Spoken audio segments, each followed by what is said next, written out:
तो स्टूडेंट्स आज हम करेंगे क्लास 10th का एक्सरसाइज 1.2 का क्वेश्चन नंबर 4। क्वेश्चन नंबर 4 में आपको गिवन है कि HCF दे रखा है आपको 306 और 657 का और 9 के इक्वल है। LCM आपको फाइंड आउट करना है। अब इससे पहले जो क्वेश्चंस थे या इस एक्सरसाइज से पहले भी हमने ये रूल डिस्कस किया था कि HCF multiply LCM is equal to the product of those numbers from which we are taking out HCF and LCM। ठीक है, तो HCF हमें गिवन है तो हम यही रूल अप्लाई करके LCM फाइंड आउट कर सकते हैं। क्वेश्चन नंबर 4 में आपको गिवन है HCF किस किस का गिवन है 306 और 657 का आपको HCF गिवन है, कितना है इक्वल टू 9 है। LCM हमें फाइंड आउट करना है इसका, LCM ऑफ 306 एंड 657। ठीक है, ये हमें फाइंड आउट करना है। अब इसके लिए हम रूल लगाएंगे। क्या रूल था?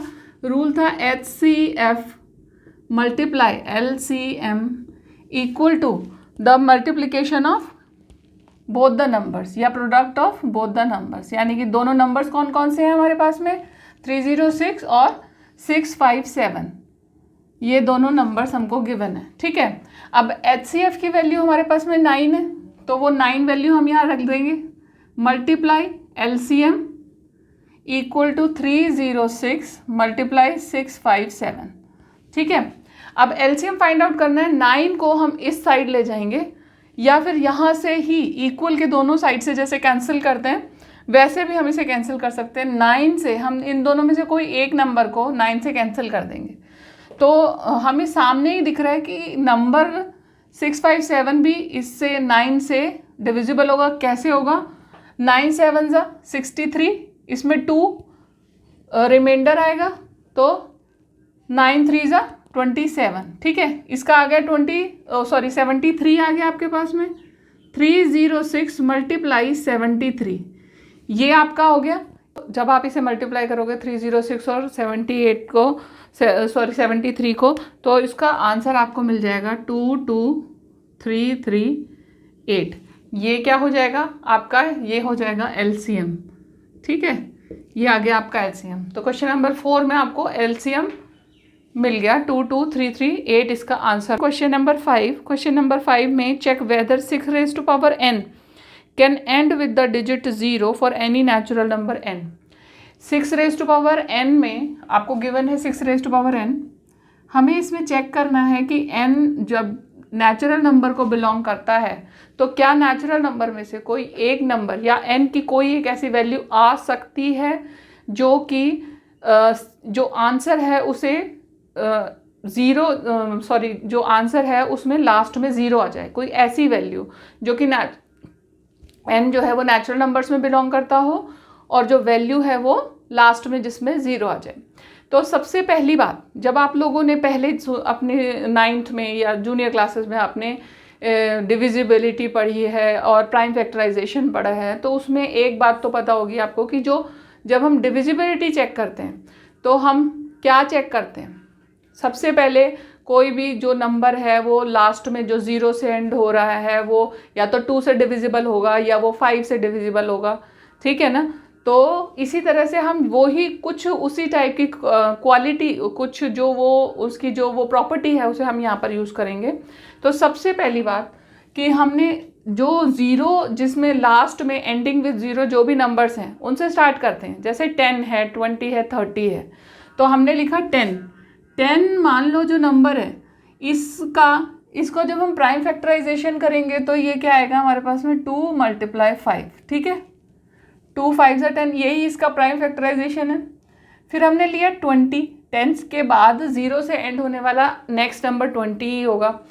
ठीक है, इसको अगर हम प्राइम फैक्टराइजेशन करें तो हमारे पास आएगा 2 मल्टीप्लाई 2 मल्टीप्लाई 5। ठीक है, अब नेक्स्ट क्या है 30 में हम क्या करेंगे 3 multiply 2 multiply 5 and so on. आप जितने भी नंबर्स करोगे लास्ट में आपको 2 मल्टीप्लाई 5 ज़रूर मिलेगा।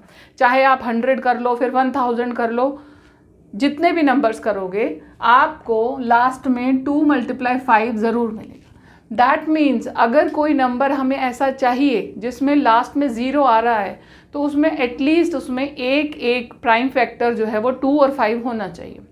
लेकिन जो 6 है, 6 का कोई भी प्राइम फैक्टर, 2 तो उसमें प्राइम फैक्टर है, 6 के प्राइम फैक्टर्स क्या होंगे? 6 के प्राइम फैक्टर्स होते हैं 2 × 3, ठीक है। 2 तो उसमें प्रेजेंट है लेकिन 5 उसमें प्रेजेंट नहीं है।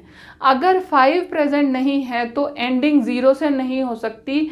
n का कोई भी वैल्यू आप ले लो, नेचुरल नंबर कोई सा भी आप ले लोगे, लास्ट में 0 नहीं आएगा। तो इसीलिए आप यहाँ पर क्या लिखोगे कि अगर स्टेटमेंट का जो मतलब आपका जो आंसर की स्टेटमेंट है वो क्या होगी? We have 2 and 3 as the prime factors of 6. Absence of